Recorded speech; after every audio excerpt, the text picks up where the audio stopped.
మకుటము ధరించిన మహారాజువైని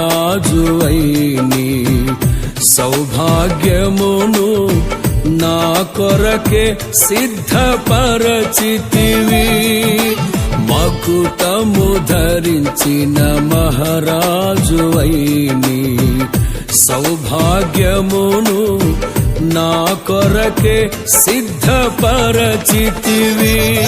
నీ పరిశుద్ధమైన మార్గములో నడిచి నీ సాక్షినై కాంక్షతో పాడేద స్తోత్ర సంకీర్తనలే. నీ పరిశుద్ధమైన మార్గములో నడిచి నీ సాక్షినై కాంక్షతో పాడేద స్తోత్ర సంకీర్తనలే. రాజాధిరాజ